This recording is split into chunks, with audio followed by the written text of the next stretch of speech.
En 1917, el Imperio ruso se encuentra en una situación muy precaria. Ya va el tercer año en que el Imperio ruso está combatiendo en la Primera Guerra Mundial contra el Imperio alemán, el Imperio austrohúngaro y contra los turcos. Al zar Nicolás las batallas no le van y este ya ha perdido bastantes tierras en la parte occidental del Imperio ruso. Y lo peor de todo es de que el gobierno está sufriendo el descontento de la población hacia la gestión del zar Nicolás II. Todos los que apoyaban la guerra y pensaban que esta terminaría pronto, se chocaron con una dura realidad. Cientos de miles de muertos, seguida de una crisis económica, empujó el descontento de la población a organizar mítines y protestas en contra del gobierno. Todo el descontento que se había formado durante los años de la guerra aparecía en las grandes ciudades del Imperio ruso como protestas masivas de los obreros de las fábricas, así como de los soldados del ejército. Todas estas protestas conducen a la primera revolución, lo que obligó al zar Nicolás II a abdicar del trono, lo que impulsa a formar un gobierno de transición a la cabeza de Georgi Lvov. Asimismo, en la capital de Petrogrado hay también una segunda fuerza política que se quiere hacer con el poder. Estos son los diputados representantes del sindicato de obreros y soldados. En pocas palabras, en ese momento se puede decir que hay dos gobiernos que pretenden a hacerse con el poder del Imperio ruso. El nuevo gobierno de transición no puede unificar a la gente. Las constantes protestas y el descontento popular con el gobierno anterior habían impulsado a que la población no confíe en este, lo que a su vez impide al Estado gobernar bien. Pronto, la cabeza del ejército de ese momento y el futuro líder del gobierno provisional, Kerensky, lanza una ofensiva para recuperar las tierras perdidas, el cual termina en un total fiasco. El Imperio ruso sigue perdiendo sus tierras mientras que estas son tomadas por sus enemigos. Y dentro de un par de meses, los bolcheviques reciben nuevas fuerzas. De Finlandia regresa Vladimir Ulyanov, más conocido como Lenin, y este con todos los partidarios comunistas deciden hacer la Revolución Rusa.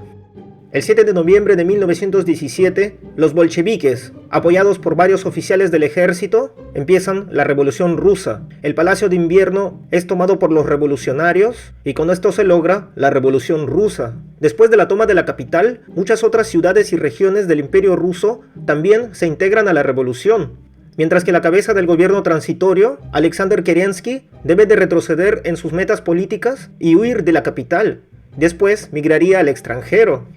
En esto, los bolcheviques, de una manera rápida y muy fácil, empiezan a tomar el poder en el territorio del Imperio ruso.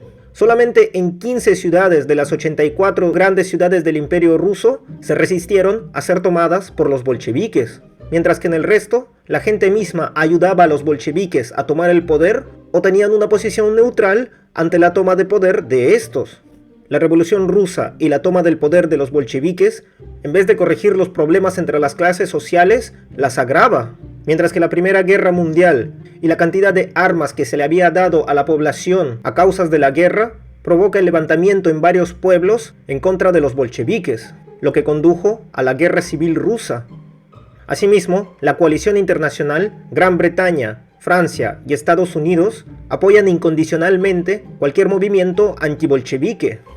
Asimismo, Francia e Inglaterra firmaron un tratado en donde se repartían las tierras rusas, las cuales estos pensaban que debería ser de su influencia. Gran Bretaña se apoderaría del Cáucaso y de los territorios de los cosacos. Francia tomaría las tierras de Ucrania, Besarabia y Crimea, mientras que Siberia debería ser tomada principalmente por Estados Unidos y Japón. Y aquí es en donde tenemos un dato peculiar, ya que en noviembre de 1917, un gran territorio del Imperio ruso fue regalado a los ucranianos para que estos tengan su propio país. Asimismo, Ucrania sería el primer país donde los bolcheviques exportarían la revolución socialista. Mientras que en Ucrania, el gobierno, viendo el Imperio ruso ser tomado por los comunistas, lo primero que hace es proclamar su independencia. Asimismo, los comunistas formaron un consejo en Kiev en donde no reconocían la independencia de Ucrania y en donde exigían que ésta debería ser parte de la revolución socialista del Imperio ruso. Entonces los bolcheviques comenzaron a formar un ejército dentro del territorio ucraniano. Los bolcheviques, utilizando el descontento popular de los obreros y los campesinos, comenzaron a ganar territorio frente al joven gobierno ucraniano. Entonces, estos destituyeron al gobierno temporal y tomaron el poder en Kiev. el gobierno de transición ucraniano se retiró hacia el oeste del país y después desaparecería con el pacto que hicieron los bolcheviques con los alemanes. Entonces, los alemanes tomarían la parte oeste de Ucrania, mientras que los bolcheviques se quedarían con el resto. Durante los primeros meses de la guerra civil, los bolcheviques tomaron la mayoría del territorio occidental de lo que una vez fue el territorio ruso, y decididamente avanzaban hacia el este. Después de esto, le seguiría un ataque masivo del Ejército Rojo en la región del Cáucaso y Asia Menor, eliminando a su paso toda la resistencia de las personas que querían seguir viviendo según el antiguo régimen.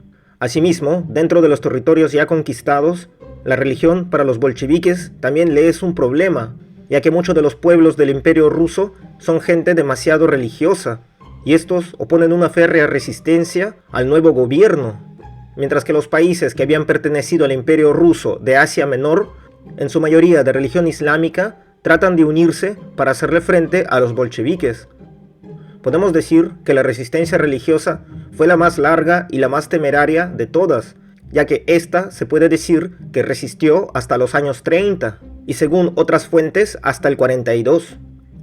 Muy lejos de todo esto, en el Cáucaso, los turcos deciden tomar revancha, y empiezan su invasión hacia la República de Armenia. Toda la región del Cáucaso fue tomado por las fuerzas zaristas, convirtiéndose en el Comisariato del Cáucaso. Por ende, decidieron formar su propio ejército y su propia nación, y fueron estos los que después de la Revolución Rusa se enfrentaron al poderío del ejército turco. Se puede decir que Turquía en ese momento estaba muy fuerte económica, militar y políticamente. Por ende, las posibilidades que tenía el Comisariato del Cáucaso eran muy bajas frente al poderío turco, y estos no hacían otra que retroceder. En el caso de Finlandia es algo muy diferente, ya que después de la Revolución Rusa, Lenin le da la posibilidad a los finlandeses de independizarse y formar su propia nación, y debido a esto, en Finlandia se forma un vacío de poder, la cual la impulsa también a una guerra civil. Los rojos y los blancos comienzan una guerra implacable por hacerse del poder de Finlandia.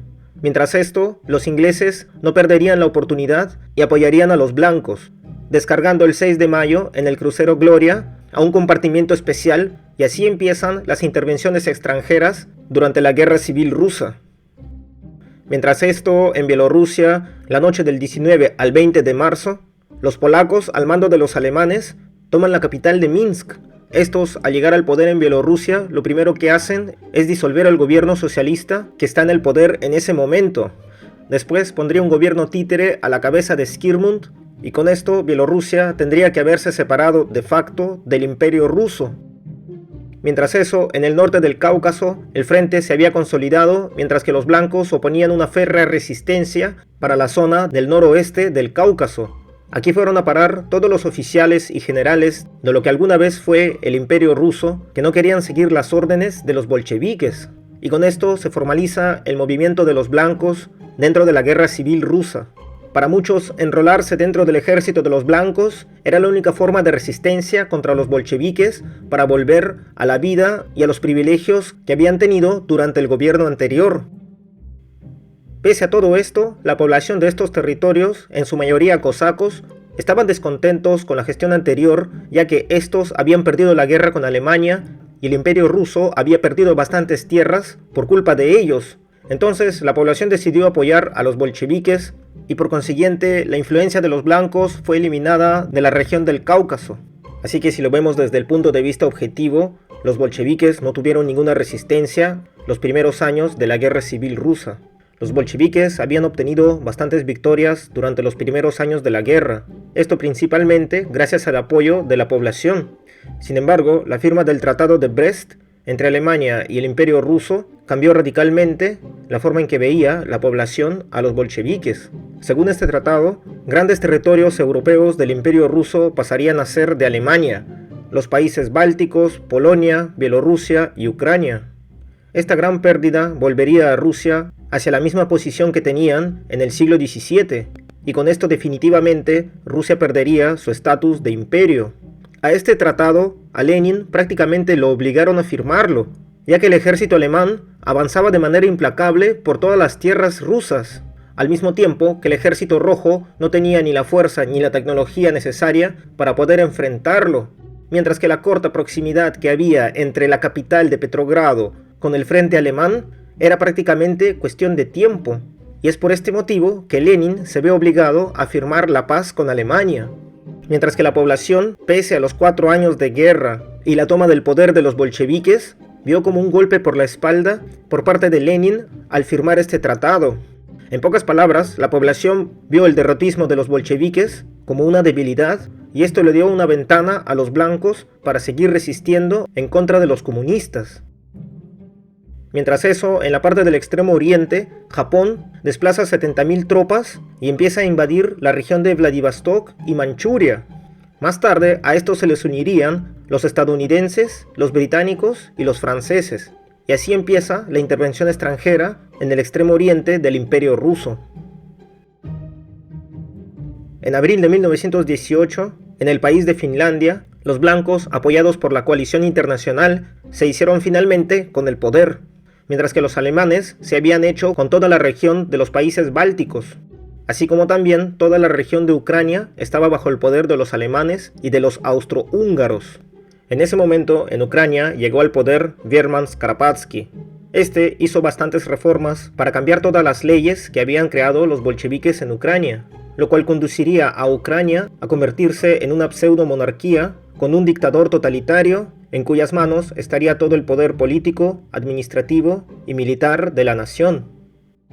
Aquí también tenemos que decir que la pérdida de los territorios europeos por parte del Imperio Ruso para Rusia significó no solamente una pérdida de su prestigio, sino que también gran parte de su industria. Prácticamente toda la economía rusa en ese momento era agrícola, y las tierras más fértiles se encontraban en los territorios que Rusia había perdido con Alemania. Por ende, en Rusia, después de la revolución, se sufrió la primera hambruna.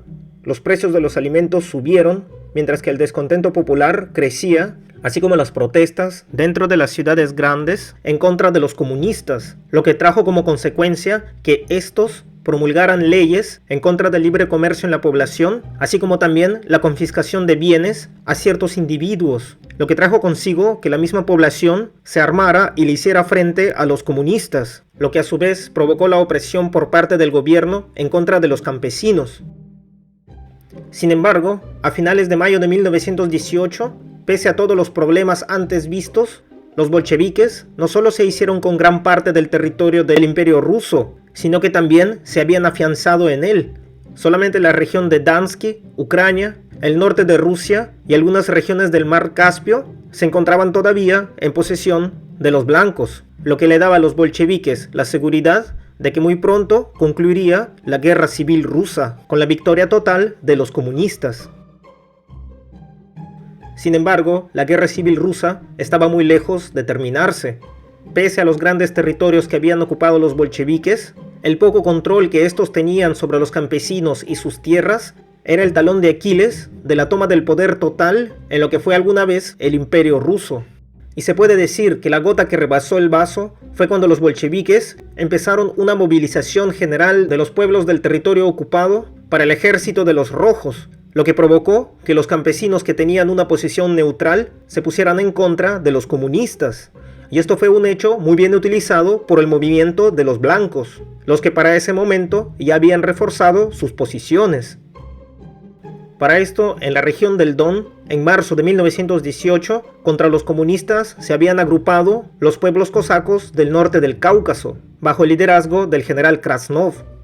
El movimiento de los blancos, sabiendo de esto, enviaron varios regimientos hacia la zona para poder unirse a los cosacos a su revolución, y así por fin pudieron echar a los comunistas de esas tierras. Mientras que para esto, el general Krasnov había llegado a un buen trato con los alemanes. Este recibiría armas de los alemanes a cambio de que después de haber echado a los comunistas de las tierras del norte del Cáucaso, ellos recibirían una compensación en forma de trigo y pan.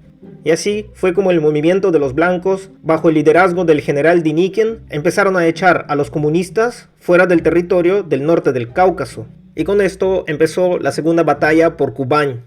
El ejército de los blancos, con suma rapidez y fuerza, empezó a echar a los comunistas de la región del norte del Cáucaso. Estos pudieron hacerse con la ciudad de Zelenadar, pero tuvieron problemas en tomar la ciudad de Saritsena. Y una vez tomados estos territorios, los blancos comienzan a eliminar los gobiernos anteriores de los comunistas en la región de Kubán y el norte del Cáucaso. Mientras que en Asia Menor, en la República de Turkmenistán, el movimiento de los blancos comienza a tener bastante fuerza y estos se sublevan ante los comunistas, haciéndose con grandes territorios de la región, lo que conduce a la formación del gobierno transitorio de Zakaspilski. Y lo primero que hacen estos es pedirles ayuda a los británicos.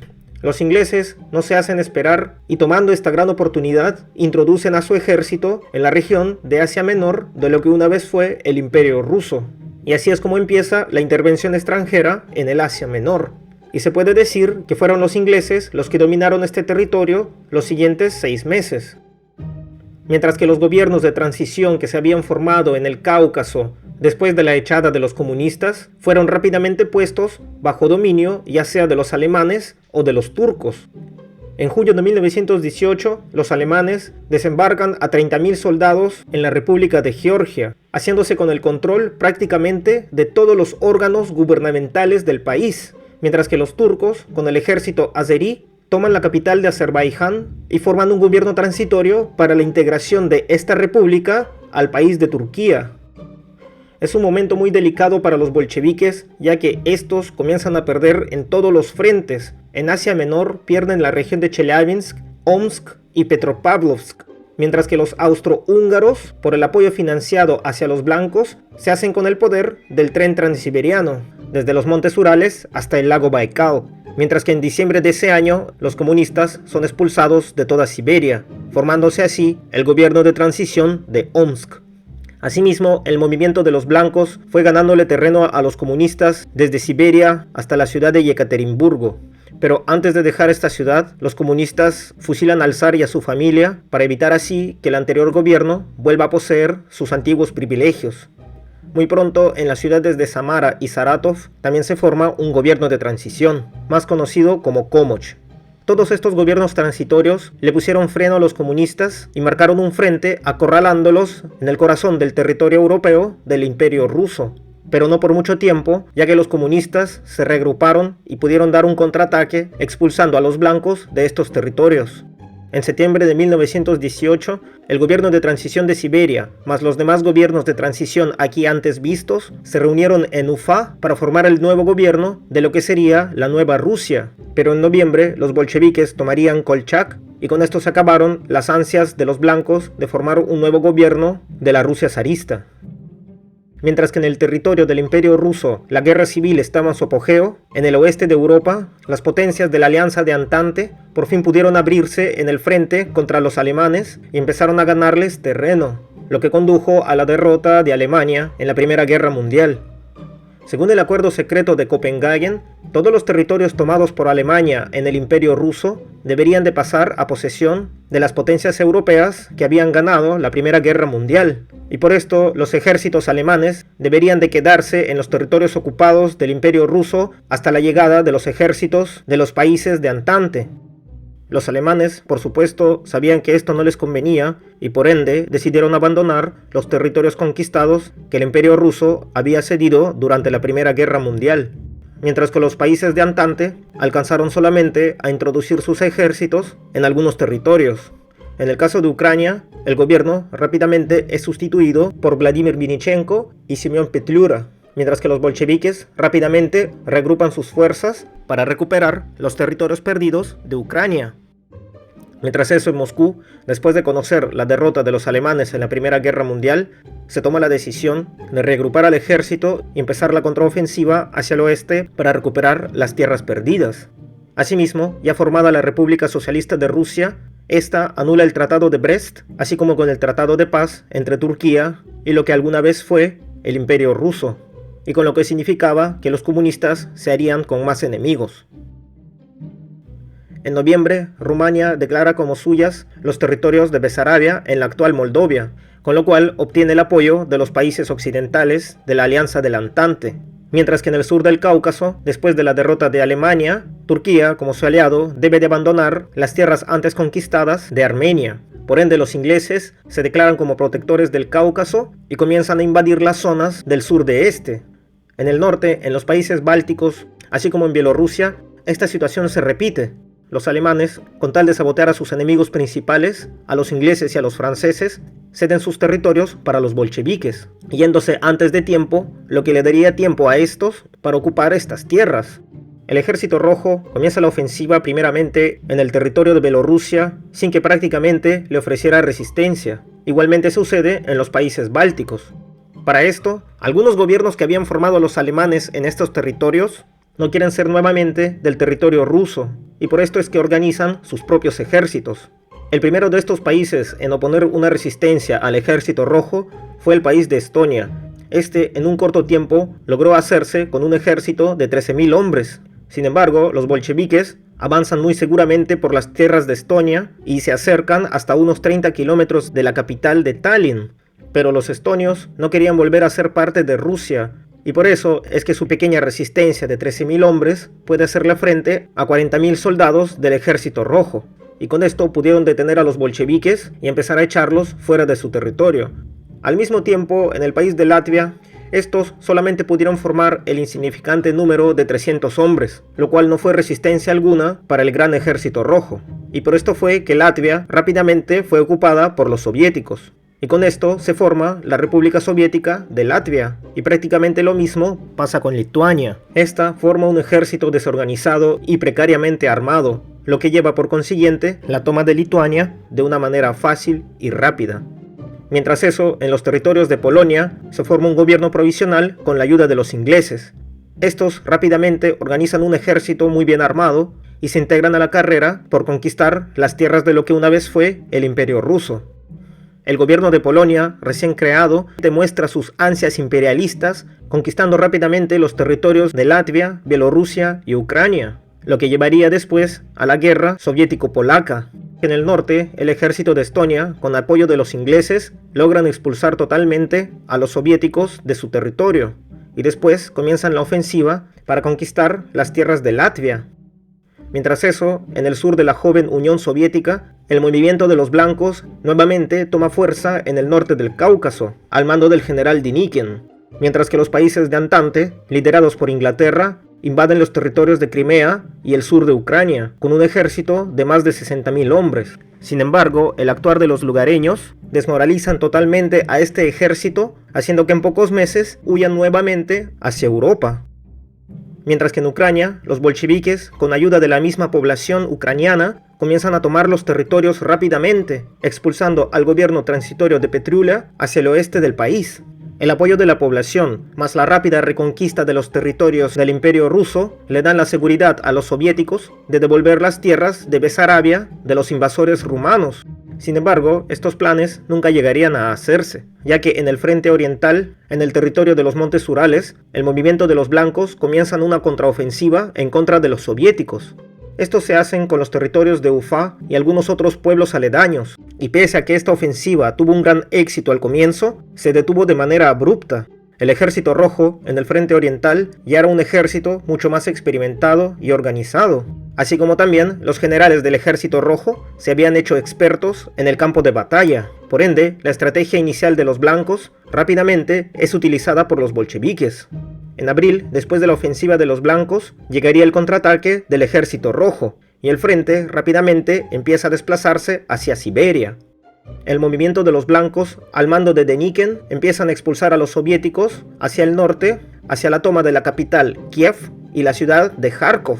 Para el mes de junio, estos ya habían tomado la ciudad de Kharkov, Tsarítseno y otras ciudades aledañas, así como también en el lado oeste de Ucrania. Estos invaden el territorio de Crimea y la ciudad de Odessa. Denikin sabe muy bien que mientras que los bolcheviques están luchando en la parte este del país, este tiene la oportunidad de tomar una de las ciudades más importantes para los bolcheviques, que era la ciudad de Moscú. Por esto reúne la mayoría de su ejército y empieza la invasión hacia el norte.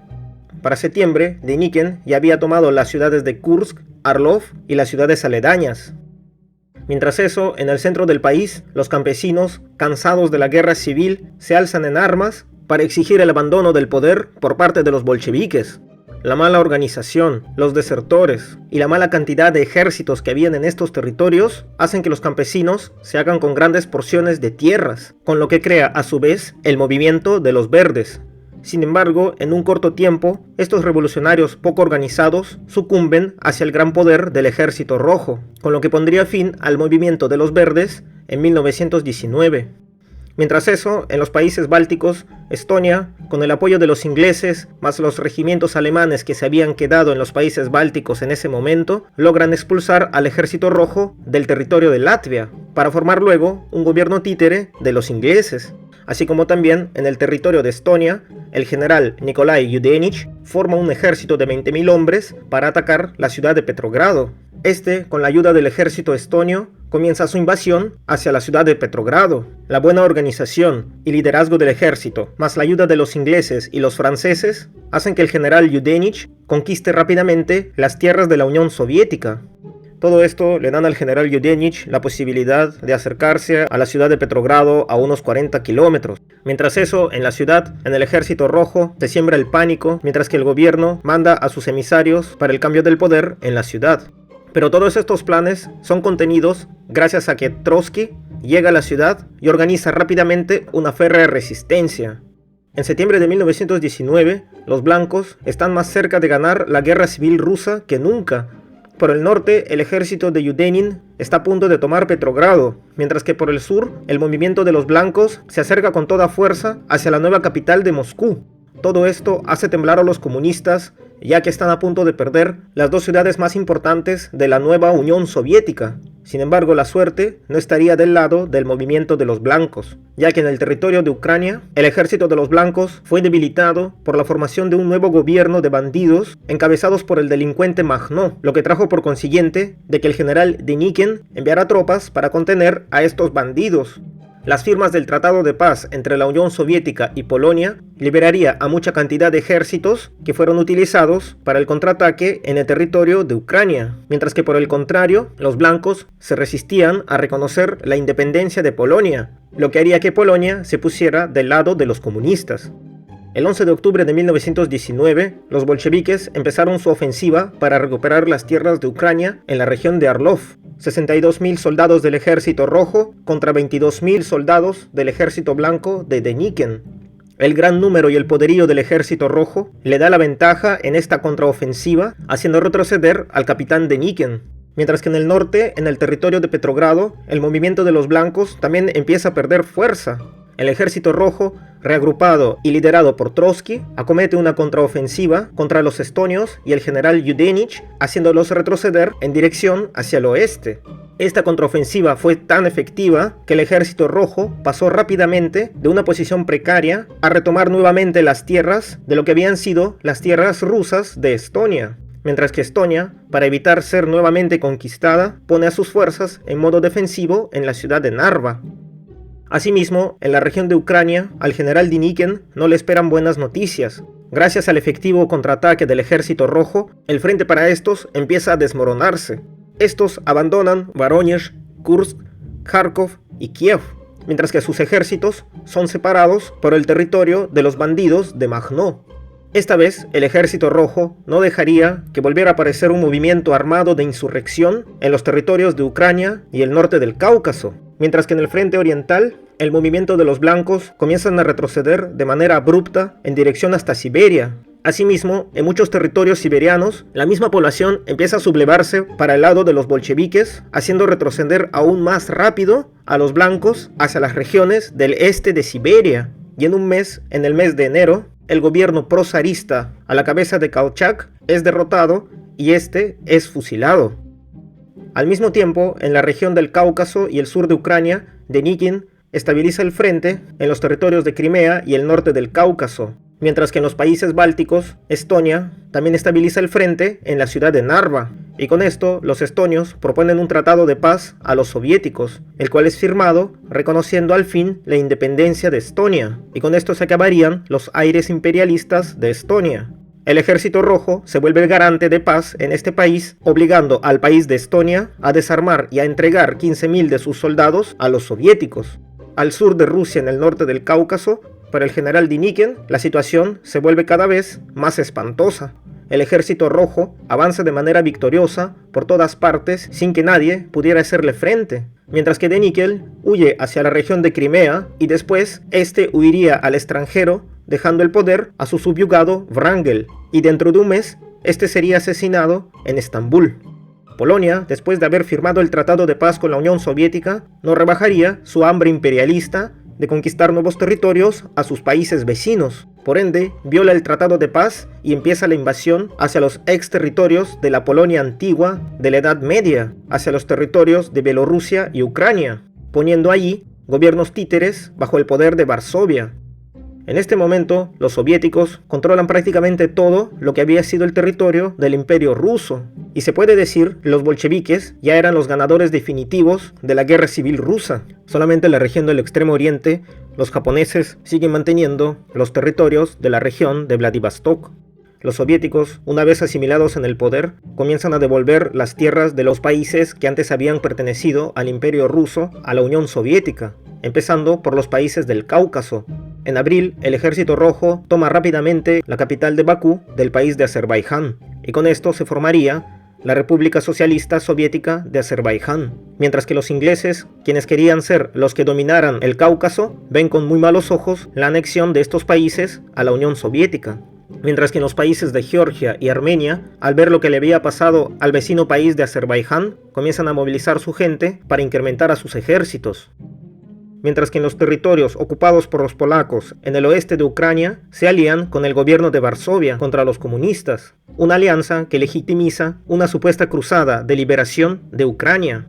En el mes de mayo, los polacos empiezan a invadir los países de Bielorrusia y la Ucrania soviética, y estos entran hasta en Kiev.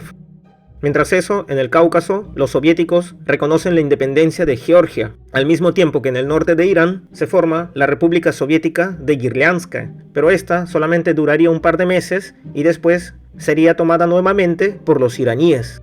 En 1920, en la región de Tambov, hubo una gran sequía. Normalmente, esta región hacía 12 millones de costales de trigo, pero ese año, por culpa de la sequía, esta región solamente pudo producir 11 millones de costales de trigo, lo que trajo consigo el hambre y el descontento de la población. Y la última gota que rebalsaría el vaso era que los soviéticos habían prohibido el comercio, lo que conlleva a la sublevación y al levantamiento de los campesinos de la región de Tambov.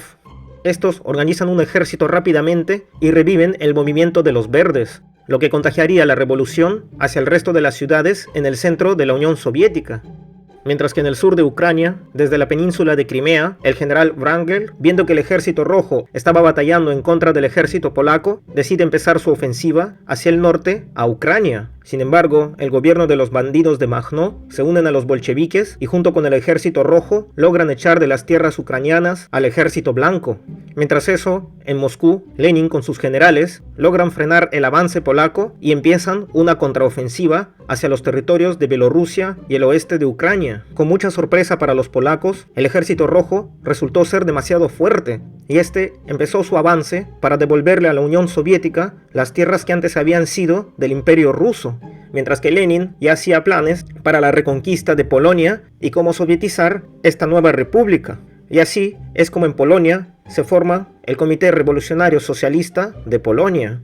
Para evitar sorpresas de los países bálticos, Lenin firma la paz con los países bálticos de Latvia y Lituania, y con esto se acabaría la guerra y los aires imperialistas de los países bálticos. La exitosa ofensiva del Ejército Rojo en Polonia lo llevarían a 35 kilómetros de la capital de Varsovia. Sin embargo, la ayuda de los ingleses traída por mar hacia Polonia y el fallido intento de los soviéticos de cortar la salida polaca hacia el mar hacen que los polacos tengan una contraofensiva hacia el este. Y a la misma velocidad que el Ejército Rojo había retomado las tierras perdidas del país de Polonia, fue que los polacos empezaron a invadir a la Unión Soviética. Y para el mes de septiembre, los dos ejércitos están totalmente desgastados y cansados de tanta guerra. Entonces, el frente se estabiliza y las dos naciones deciden firmar la paz. Mientras eso, en la región del sur del Cáucaso, los turcos se niegan a aceptar la paz firmada antes con Armenia y deciden nuevamente invadirla. Armenia no puede hacerle frente al ejército turco y debe cederle gran parte de su territorio. Para el final de octubre, gran parte del ejército rojo es movilizado hacia el sur de Ucrania para liberar totalmente estos territorios y la península de Crimea, lo que conlleva al fin a la huida del general Wrangel hacia el extranjero y la toma total de los territorios ucranianos y de Crimea por parte de los soviéticos. Y con esto el Ejército Rojo es el vencedor de la Guerra Civil Rusa. Después, los soviéticos anularían el pacto que tenían con los bandidos de Makhno y eliminarían a todo su ejército, tomando al fin los territorios de la región de Guliái-Pole. Al mismo tiempo, en Armenia, al ver su derrota y la poca fuerza que tenían en contra de los turcos, prefieren hacer un pacto con los bolcheviques y cambiar el gobierno para convertirse en una república soviética antes de ser invadidos totalmente por los turcos. Los turcos, al verse imposibilitados de seguir invadiendo la República Socialista de Armenia, deciden entonces invadir a Georgia, lo que por consiguiente hace que Georgia tome el mismo camino que Armenia, anexionándose a la Unión Soviética en el mes de diciembre, y esto delimitaría por fin las fronteras de la Unión Soviética y Turquía en febrero de 1921. En marzo, el gobierno de Polonia con la Unión Soviética firman el Pacto de Rysky, que delimitaría la frontera entre Polonia y la Unión Soviética los próximos 20 años, así como también le daría la paz a estos dos países en estas regiones. Después de algunos meses, los campesinos rebelados del movimiento de los Verdes se ven rodeados y deciden deponer las armas, mientras que el Ejército Rojo retoma nuevamente las tierras del centro de la Unión Soviética. Y con esto terminaría al fin la Guerra Civil Rusa. Si esta historia te ha gustado, coméntala y compártela, así como también no te olvides de poner el pulgar arriba e inscribirte a este canal. Yo soy Alex Tar y esto ha sido otra historia real del Frente Oriental.